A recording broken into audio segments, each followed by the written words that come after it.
How duck and cover drills channeled America's Cold War anxiety. Amid an escalating arms race, civil defense drills offered comically simple strategies for surviving an atomic attack. On August 29, 1949, the Soviet Union detonated its first nuclear device at a remote site in Kazakhstan, signaling a new and terrifying phase in the Cold War. By the early 1950s, schools across the United States were training students to dive under their desks and cover their heads. The now infamous duck and cover drills simulated what should be done in case of an atomic attack, and channeled a growing panic over an escalating arms race.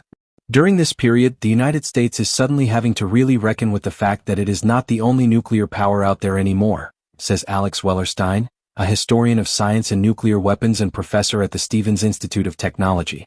Now, instead of just seeing the bomb as this asset that we could use or not use, it suddenly is brought to bear that this is something that could be used against us. The school drills, which were part of President Harry S. Truman's Federal Civil Defense Administration program, aimed to educate the public about what ordinary people could do to protect themselves, and they were easy to mock. After all, how was ducking and covering really going to protect you from a nuclear bomb detonating your school? But according to Wellerstein, in some scenarios, the drills could have actually helped. People look at this and they say, how's my school desk going to protect me against an atomic bomb that goes off right overhead? Says Wellerstein. The answer is, it isn't. It's going to protect you from an atomic bomb that goes off a little in the distance. Introducing Bert the Turtle. In 1951, the FCDA hired Archer Productions, a New York City ad agency, to create a film that could be shown in schools to educate children about how to protect themselves in the case of atomic attack. The resulting film, Duck and Cover, was filmed at a school in Astoria, Queens, and alternated animation with images of students and adults practicing the recommended safety techniques.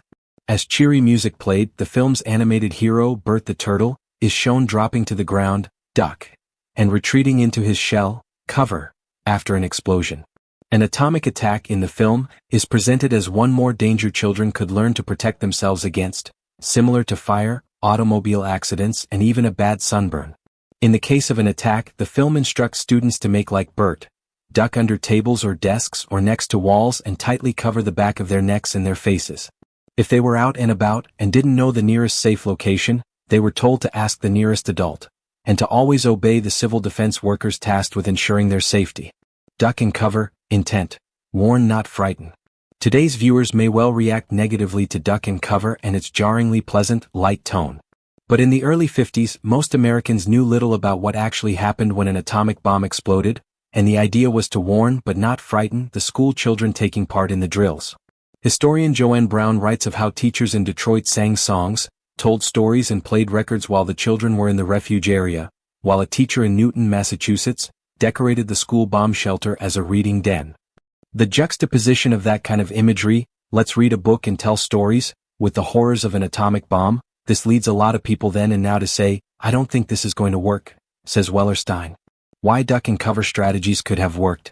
By the early 1960s, the US-Soviet arms race had heated up to the point that duck and cover came to look like an even more inadequate response to the nuclear threat.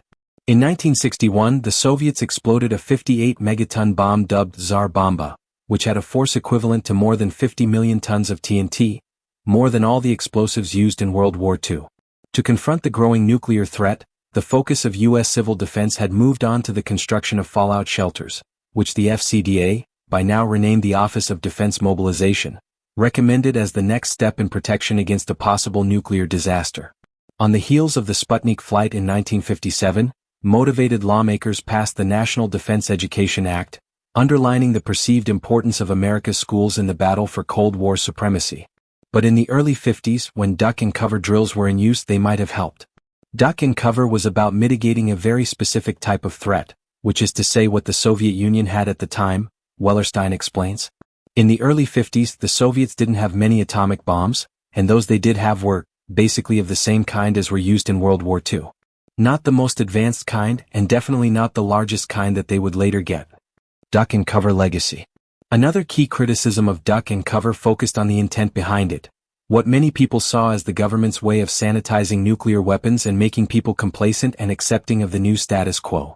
In fact, as historian D. Garrison has argued, students' responses to civil defense drills in schools would later fuel anti-war and anti-nuclear activism, on the part of both outraged parents and the students themselves.